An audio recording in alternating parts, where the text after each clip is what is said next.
할렐루야. 오늘도 주 앞에 전심으로 예배하는 우리 성도님들의 삶에 주님의 은혜와 사랑이 가득하시기를 축복합니다. 여러분, 사랑하는 사람을 바라볼 때의 그 시선을 우린 보통 꿀에 비유를 하죠. 그래서 눈에서 꿀 떨어진다 라는 표현들을 씁니다. 여러분이 가장 사랑하는 사람을 바라볼 때의 시선이 그럴 거라고 생각돼요. 사랑하는 남편을 바라볼 때, 사랑하는 아내를 바라볼 때, 사랑하는 자녀들을 바라볼 때 눈에서 꿀이 떨어질 것 같은 그런 시선. 여러분, 그런 시선을 담은 우리의 사랑은요, 하나님에게서 비롯된 것입니다. 여러분 믿으십니까? 하나님은 사랑이시거든요. 그 하나님의 사랑의 성품을 우리가 그대로 전수받았어요. 그래서 우리도 그 사랑을 전달해주고 살아갈 수 있어요. 하나님은 사랑하는 사람을 창조하시고는 눈에서 꿀이 떨어질 것처럼 사랑의 눈으로 그 사람을 바라보셨습니다. 그래서 하나님께서 온 만물을 창조하셨을 때에 창조 직후에 뭐라고 하셨냐면 하나님 보시기에 좋았더라. 근데 인간을 창조하시고 나서는 뭐라고 했다고요? 하나님 보시기에 심히 좋았더라. 그래요. 심히 좋았더라. 매우 좋았더라. 너무 좋았더라. 라는 거예요.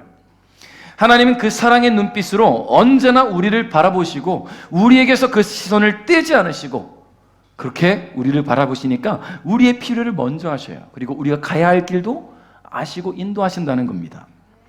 여러분, 그 사랑의 시선 속에 2024년에 상반기가 지나갔어요. 2024년에 상반기가 지나갔습니다. 자, 여러분, 지난 상반기를 돌아보면서 여전히 우리와 함께 하시고 우리를 지켜보신 하나님을 기억하시면서 그 은혜로 안전하게 하신 우리 주님께 감사의 마음으로 오늘 예배할 수 있기를 주님의 이름으로 축복합니다. 여러분, 오늘은 맥주감사주일이죠. 맥주감사주일은 어떤 날인가? 우리 매주 그렇게 얘기를 드렸었는데, 매번 맥주감사일 때마다 얘기를 드렸었는데요, 맥주감사절은요 보리 수확을 기념하는 날이에요. 이스라엘 백성들이 보리를 처음으로 농사를 짓고 수확하는 날, 보리 수확을 기념하는 날인데, 여러분, 초여름에 지켜집니다. 이것은 성경에서 기원한 절기인데 하나님께 첫 열매를 드리는 굉장히 중요한 의미를 담고 있다는 것이죠. 여러분, 레위기 23장 15절부터 22절에 따르면 유대인들은 6월절 이후에 50일째 되는 날 맥주감사주의를 지켰습니다. 여러분, 이것은 첫 수확의 열매를 하나님께 드리면서 그분의 은혜에 감사하는 의미를 담고 있었어요. 왜냐하면 이스라엘 백성들이 가나안 땅에 정착하기 전까지는 어떻게 살았습니까? 어떻게 살았어요? 가나안 땅에 정착하기 전까지는 광야를 걸었잖아요. 유목민이었단 말이에요. 하나님이 그때그때 부으셔야만, 주셔야만 먹을 수 있었단 말이에요. 만나와 메추라기를 말입니다. 근데 가나안 땅에 정착하게 하시고 그곳에서 이스라엘 백성들에게 각 지파별로 기업을 주시고 그곳에서 농사를 짓게 하셨어요. 그렇게 농사를 지어서 첫 수확을 거둔 것이 바로 보리였고, 그 첫 열매를 주신 하나님께 감사합니다. 이제 우리가 이렇게 농사 지을 수 있도록 그래서 우리의 소산물을 먹게 하셨습니다. 감사합니다. 이게 바로 맥주 감사절의 기원이에요.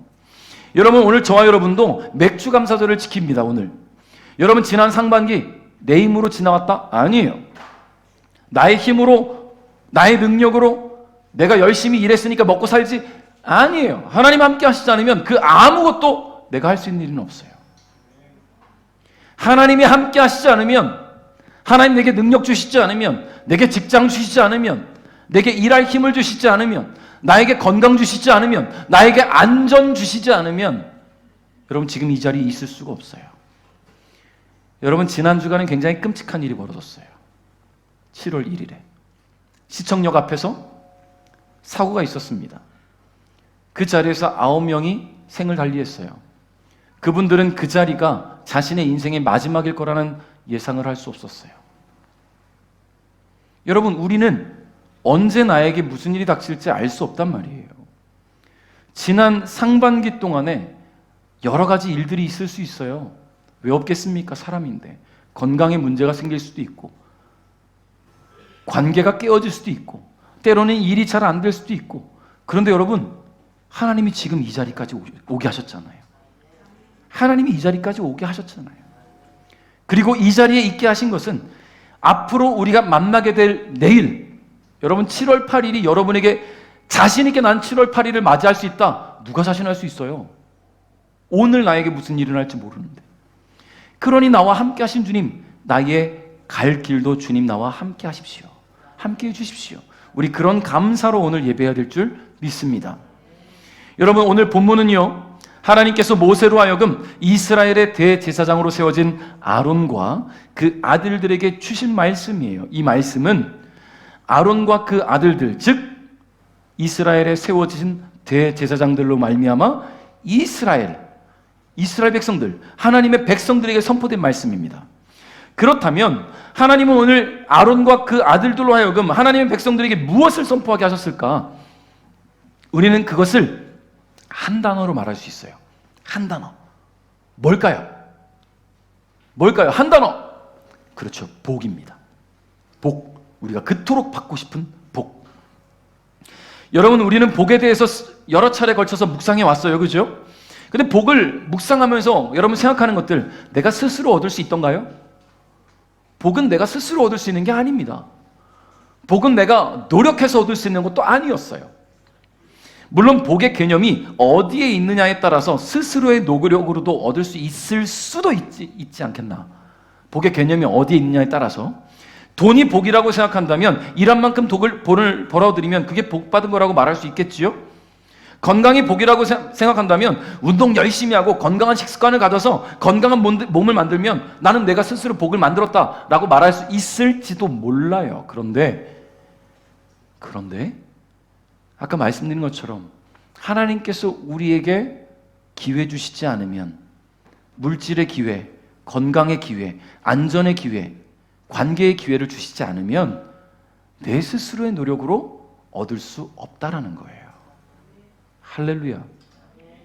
내 스스로의 노력으로 얻을 수 없어요. 여러분, 올 상반기에 있었던 일인 것 같은데 인도네시아였던 것 같아요. 되게 유명한 인플루언서이면서 그 바디빌더, 몸도 굉장히 좋은 이 바디빌더가 건강하잖아요. 누구보다 힘이 셀 거란 말이죠. 또 유명 인플루언서다 보니까 수많은 사람들이 알아요. 근데 이 사람이 그 건강을 지키기 위해서 얼마나 스스로 노력했겠습니까? 스스로는 나는 건강의 복을 받았다, 내가 만들어냈다 할 수 있어요. 그런데요, 목에 얹어놓고 이거 하다가 목 부러져 죽었어요. 목이 부러져서. 나는 건강한데 왜? 여러분, 우리는 모른단 말이에요. 복은 주는 분이 있어야 되는 거예요. 할렐루야. 복은 주시는 분이 있어야 된다는 거예요. 그러므로 우리에게 있어서 복은 오직 하나님이심을 믿으시기 바랍니다. 세상 전부를 다 가지면 복받았다라고 말할 수 있겠습니까? 그런데 그 세상 전부를 다 가지고도 우리에게 필요에 따라 공급해 주시는 분이 하나님이시니 그 복은 하나님밖에 없다라는 거예요. 세상 전부를 다 가져도 하나님이 없으면 복받았다 말할 수 없어요. 그러면 복 대신 하나님으로부터 복을 받기 위해서는 우리는 어떻게 해야 된다고 말씀을 나눴습니까? 복 주시는 분 옆에 딱 붙어 있어라 라고 했어요. 그분 곁에 있을 때 우리가 얻게 되는 복을 행복이라고 했어요. 그 행복을 히브리어로 아시레. 기억들을 잘하고 계셔서 감사합니다. 자, 오늘 24절 한번 읽어보겠습니다. 24절 시작.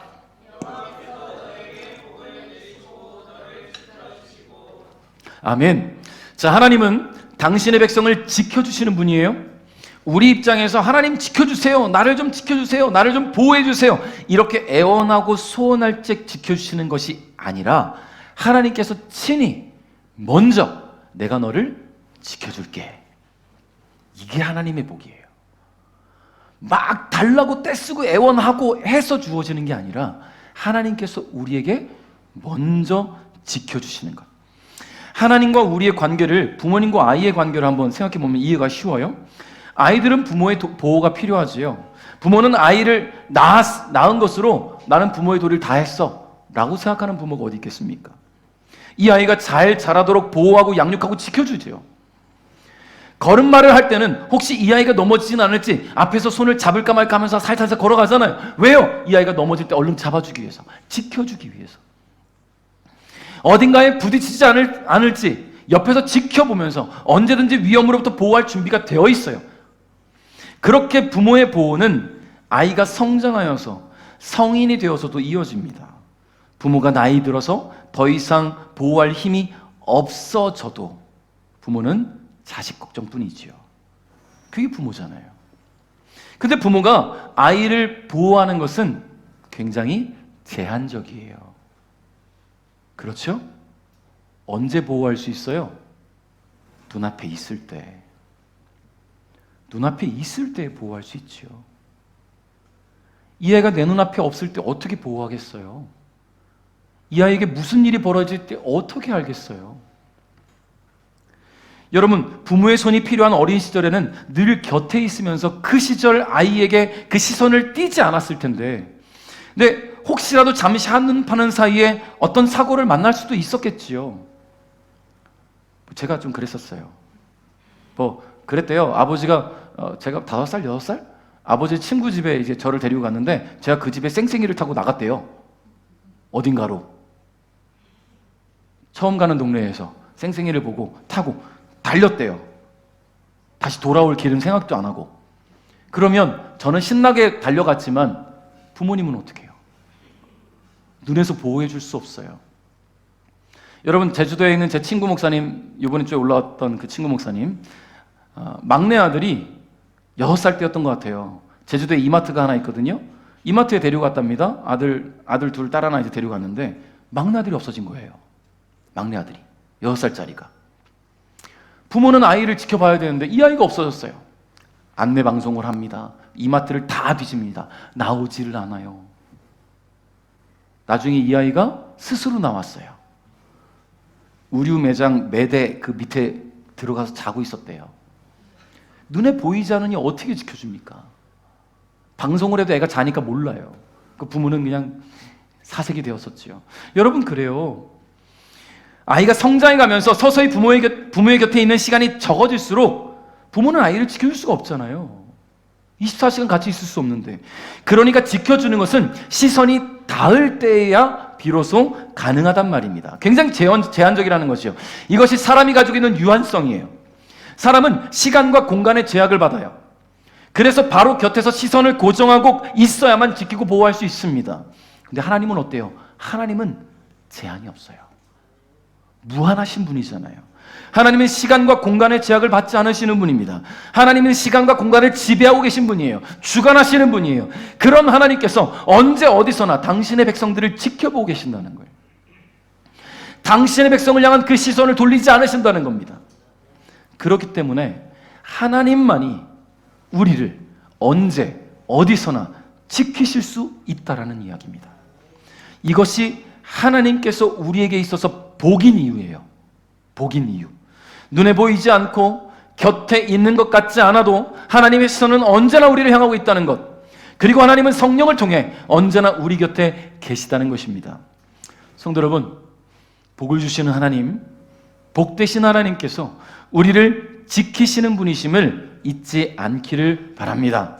할렐루야. 나의 힘으로 나 스스로를 지키고 보호하겠다 한들 우리는 한 치 앞도 내다볼 수 없는 연약한 존재입니다. 그러므로 절대자이신 하나님을 의지할 수 있기를 주님의 이름으로 축복합니다. 25절 읽겠습니다. 시작.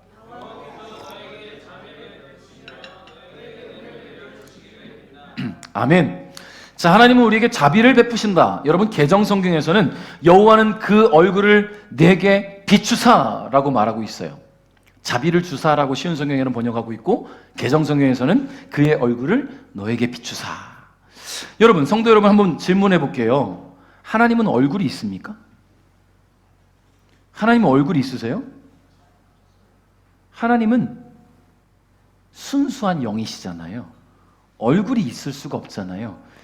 하나님이 우리를 지켜보시려면 눈이 있으신 것 같고 눈을 담고 있는 얼굴도 있어야 되는 거 아닌가 싶긴 하지만 하나님은 순수한 영이시기 때문에 형체는 없으세요. 그러므로 당연히 얼굴이 없죠. 다만 하나님께서 우리를 향한 그 사랑과 지극한 관심을 표현하기 위해서 하나님을 인간의 모습에 비유하고 있다는 거예요. 우리는 그 순수한 영이신 하나님을 닮은 존재로 창조되었고요. 근데 25절에 보니까 여호와께서 그의 얼굴을 우리에게 비추신다라고 하십니다. 여기서 비추다라고 번역된 히브리어가 오르라는 단어인데요. 밝아지다, 비추어지다라는 뜻을 갖고 있어요. 그러니까 하나님께서 그 얼굴을 우리에게 이렇게 딱 비추실 때 우리는 어둠 속에서 밝은 빛을 볼 수가 있고 실패와 절망 속에서 성공과 소망을 기대할 수 있는 것입니다. 여러분, 우리 베델교회의 슬로건이 뭔지 아십니까? 우리 베델교회 오래 피워 말고 베델교회 슬로건, 은혜 안에 한 걸음 더 나아가는 교회. 권사님 감사해요, 기억해 주셔서. 은혜 안에 한 걸음 더 나아가는 교회. 여러분, 주님의 은혜 안에서 더도 말고 덜도 말고 한 걸음 한 걸음씩만 나가자, 이런 마음가짐으로 제가 기도하면서 하나님께 주신 말씀이라 생각하고 슬로건으로 10년 전에 우리 베델교회 슬로건을 걸었습니다. 그때 제 마음에 주신 말씀이 시편 119편 105절이라고 여러 번 말씀드렸잖아요. 주의 말씀은 내 발의 등이요 내 길의 빛이니이다. 같이 읽어볼게요. 시작. 아멘. 여러분, 내가 걷는 인생길, 나는 한 치 앞도 내다볼 수 없지만 섣불리 도전하기에는 막막하고 암담하지만 주님의 말씀을 의지하는 사람은요, 그의 발걸음마다 주님께서 등불이 되어주시고 그가 걷는 모든 길 위에 빛을 비춰주실 거라는 약속의 말씀이에요. 할렐루야. 여러분, 오늘 25절에서도 약속하고 계십니다. 여호와께서 그의 얼굴을 비추시면 주님의 영광의 밝은 빛으로 우리는 나아갈 길을 찾을 것이고 두려움 없이 믿음의 삶을 도전하며 나아갈 수 있는 것입니다. 여러분, 이것이 주님이 우리에게 주신 은혜예요. 은혜. 남들과 다른 무언가를 얻어야만 은혜다? 아니죠. 남들보다 더 많은 돈을 벌어야 은혜입니까? 그렇지 않습니다. 더 좋은 직장을 다녀야 될까요? 더 건강해야 은혜가 내게 임한 걸까요? 여러분, 이런 것들이 은혜가 아니라 주님이 친히 나의 삶에 빛이 되어주신다는 것 그 자체가 은혜라는 거예요. 26절 한번 읽어볼까요? 시작.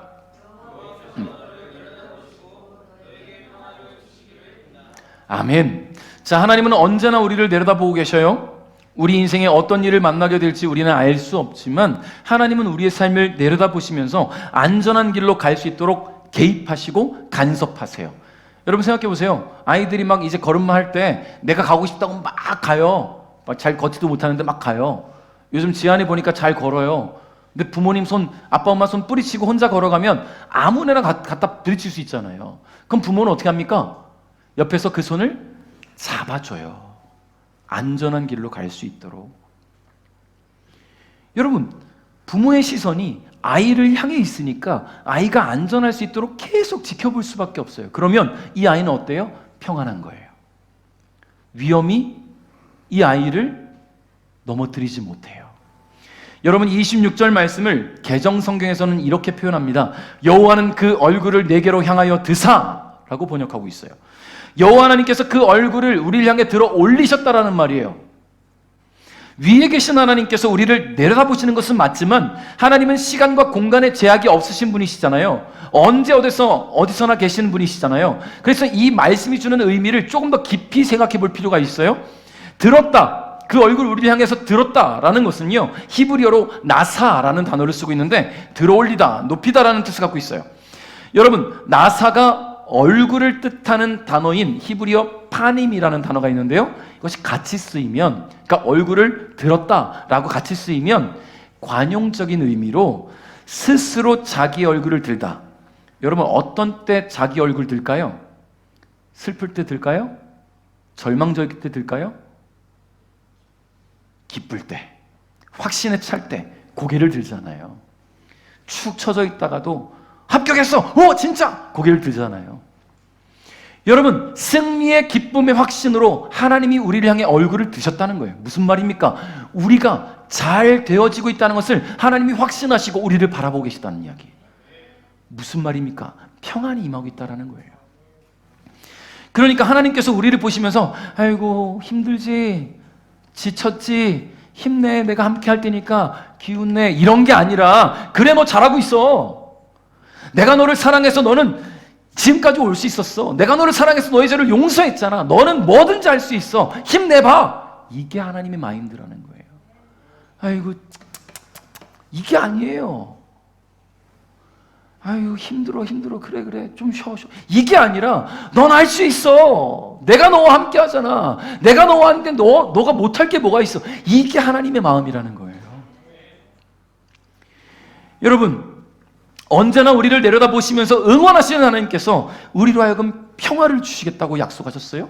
그 여호와 하나님의 평화, 주님이 함께 하심으로 주어지는 평안, 여러분 무탈한 삶이 하나님의 백성들에게 주어진다는 겁니다. 여러분, 아까도 말씀드렸지만 지난 월요일 비극적인 소식을 우리는 접했어요. 여러분, 그 누구도 자신의 미래를 장담할 수 없어요. 내일을 장담할 수 없고요. 내가 건강하다고 안전하다고 자부할 수 없어요. 저는 어제 굉장히 놀란 일을 경험했어요. 너무 놀랐어요. 초콜릿을 샀어요, 오랜만에. 저 요즘 단 거 좀 끊었거든요. 근데 초콜릿이 땡기는 거예요. 초콜릿을 샀어요. 초콜릿 하나 딱 까서 입에 넣고 달콤함을 딱 느끼는 순간 여기가 딱딱하게 굳으면서 이만큼 부었어요. 그러니까 맛을 느끼는 순간 여기가 부어오르는 거예요. 맛을 느끼는 순간. 단맛이든, 그래서 너무 놀래가지고 여기가 너무 딱딱해져서 부어오르니까 여기 이만큼 부었어요. 갑자기. 순식간에. 커피를 마셔서 쓴맛을 느껴지면 또 부어요. 그래서 너무 놀랐는데 막 지금 뭐 병원은 이미 오후에 문 닫았고 어쩔 수 없이 약국에 가서 얘기했더니 침샘이 막히는 경우들이 그럴 수 있대요. 뭐 막혔다라고 말할 수는 없지만 의사 선생님은 약사 선생님은 빨리 병원을 가래. 근데 지금 토요일인 병원 어떻게 가요? 그래서 약이라도 좀 달라고, 소염제라도 달라고 해서 약을 먹으면서 계속 마사지하면서 기도했어요. 아내가 여기서 손 얹고 기도해주고 풀렸어요. 근데 내일 또 병원 가보려고 해요. 혹시 모르니까. 무서웠어요. 맛을 느끼는 순간 자꾸 부어오르고 딱딱해지니까 저녁은 먹을 수 있을까? 내일 교회 가서 밥은 먹을 수 있을까? 왜냐면 맛을 느끼면 부으니까, 아프니까. 이 느낌이요, 되게 묘해요. 되게 찝찝하고, 뭘까, 여기가 누가 이렇게 쭉 당기는 것 같고, 막 칼로 찌르는 것 같고, 아무튼 알 수 없는 그런 되게 찝찝하고 이상한 느낌으로 통증이 와요. 근데 지금 하나님이 어쨌든 치유하셨어요. 내일 병원 가도 아무 일 이상이 없을 거라 믿고 전 병원 갈 거예요. 병원 안 가는 게 믿음인가? 혹시 모르니까. 근데 지금 돌아왔지만 자, 어쨌든 간에 여러분, 그러니까 우리는 모르잖아요. 얼마나 놀랐는지 몰라요. 무서웠는지 몰라요. 앞으로는 맛있는 음식을 먹을 수도 없겠구나. 제가 오죽하면 뭐라 했냐면 어제 아내한테 이 상황이 계속된다면 내일 내가 빨대로 두유나 먹고 있어야 되겠다, 이 얘기를 했어요. 혓바닥을 거치지 않고 목구멍으로 넘어가야 되겠다. 여러분, 아주 사소한 건데 맛을 느끼는 것이 이렇게 감사한 건 줄 몰랐어요. 단맛을 느끼고 신맛을 느끼고 매운맛과 짠맛을 느낄 수 있다는 것이 이렇게 감사한 줄 몰랐어요. 어제 5시간 동안은 그것을 못 느꼈거든요. 너무 아파서. 여러분, 사람은 이렇게까지 유한한 존재예요. 이렇게까지 연약한 존재예요. 내 몸이지만 내가 어떻게 할 수가 없어요. 제 아내가 저를 너무너무 사랑하지만 어떻게 해줄 수 없어요. 해줄 수 있는 건 손 얹고 기도해 주는 것밖에 없어요. 근데 신기하게도 하나님은 그 기도를 들으시는 분이라는 거죠. 언제든 주님 부르시면 주님 품에 안길 준비가 되어 있는 사람들이 되어야 될 줄 믿습니다. 언제 부르실지 어떻게 알아요? 다만 주님이 부르시는 그날까지 주님이 나에게 맡기신 사명이 분명히 있다는 것을 기억하고 주님이 기뻐하시는 삶을 살아가는 것이 하나님의 자녀답게 사는 것 아닐까요? 그러므로 주님이 주시는 삶, 주님이 부르시는 그날까지 주님이 주시는 평안 속에 거할 수 있기를 주님의 이름으로 축복합니다. 주님의 평안을 누릴 수 있기를 주님의 이름으로 축복해요. 사랑하는 성도 여러분, 주께서 죄와 사망의 권세로부터 우리를 구원하셨지요. 그러므로 우리는 거저 사는 인생입니다. 나의 노력으로 뭔 힘으로 할 수 있는 그런 인생이 아니에요. 주님이 주시는 인생 사는 거예요. 그런데 그 거저 사는 인생에 주님이 또 복을 주셨어요. 평안하라고 말이죠. 우리는 주님 안에서 평안을 누리며 살아갑니다. 그러므로 주님 안에 거할 수 있기를 주님의 이름으로 축복합니다. 말씀을 맺겠습니다. 여호와 하나님은 우리를 지키시고 은혜를 주시고 평안을 허락하셨어요. 이 모든 것이 주님께서 우리에게 약속하신 부분입니다. 그 복이 우리에게 약속되었어요. 이 복이 우리에게 임하기 위해서는 반드시 필요한 조건이 있지요. 우리가 주님 곁에 있어야 되는 거예요. 주님 곁에 있어야 되는 거예요. 주님 곁에 딱 붙어서 주님이 주시는 복을 받아야 되는 거예요. 그러면 주님을 믿는 것만으로도 우리는 행복한 삶을 살아갈 수가 있습니다. 여러분, 지난 상반기 주님 우리의 시간 속에 함께 하셨습니다. 우리의 공간 속에 함께 하셨어요. 우리가 어디를 가든 무슨 일을 하든 우리를 안전한 길로 인도하셨어요. 때론 고난도 있었고 어려움도 있었고 건강이 악화되는 문제를 만난 적도 있었겠죠.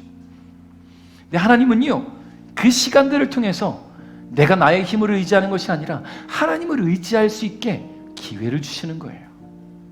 여러분, 내 힘으로 할 수 없어요. 하나님을 의지하세요. 고난도 어려움도 문제도 주님이 주신 우리 하나님으로 말미암아 우리로 하여금 주님을 더욱 의지하게 하시기 위한 기회라는 사실을 잊지 않기를 주님의 이름으로 축복합니다. 주님을 의지하는 사람은 안전합니다. 주님께서 안전하게 하신다는 것을 믿으십시오. 그래서 우리와 함께 하시며 우리를 향한 그 시선을 돌리지 않으시고 우리를 지키시고 보호하시며 안전한 길로 인도해 주신 주님께 감사할 수 있기를 주님의 이름으로 축복합니다. 여러분, 말뿐인 감사하지 마십시오. 말뿐인 감사하지 마십시오. 전심으로 주님께 감사를 표현하십시오. 주님을 위해 전심으로 예배하세요. 마음을 다해서 예배하세요. 주님을 위해 내가 무엇을 할 수 있을까? 주님의 전을 위해서 내가 무엇을 할 수 있을까? 주님의 기쁨이 되기 위해 내가 무엇을 할 수 있을까? 그래, 복음을 전해보자. 주님을 모르는 자에게 내가 주님을 전해보자. 나와 함께 하시는 주님을 한번 전해보자. 그래, 내가 교회 가서 한번 청소라도 한번 해보자. 의자라도 한번 닦아보자. 주님이 나에게 기뻐하시는 일을 위해 차량 봉사도 한번 해보자. 식사 봉사를 해보자. 찬양팀을 한번 해보자. 내가 주님을 위해서 무엇을 할 수 있을까? 쓰레기라도 하나 주워오자. 여러분, 하나하나 주님이 기뻐하시는 일들이 얼마나 많은지 몰라요. 가장 기뻐하시는 것은 내게 주신 은혜를 증거하는 거예요. 여러분의 가족에게, 친구에게, 이웃에게, 하나님을 알지 못하는 이에게 내 삶에 함께 하시고 복 주신 주님, 감사하는 마음으로 증거하고 전하는, 그래서 주님이 부르시는 그날 주님 앞에 설 때에 주님, 내게 주신 사명을 잘 감당하고 왔습니다 라고 당당히 고백할 수 있는 우리 베델가족 여러분 될 수 있기를 주님의 이름으로 축복합니다.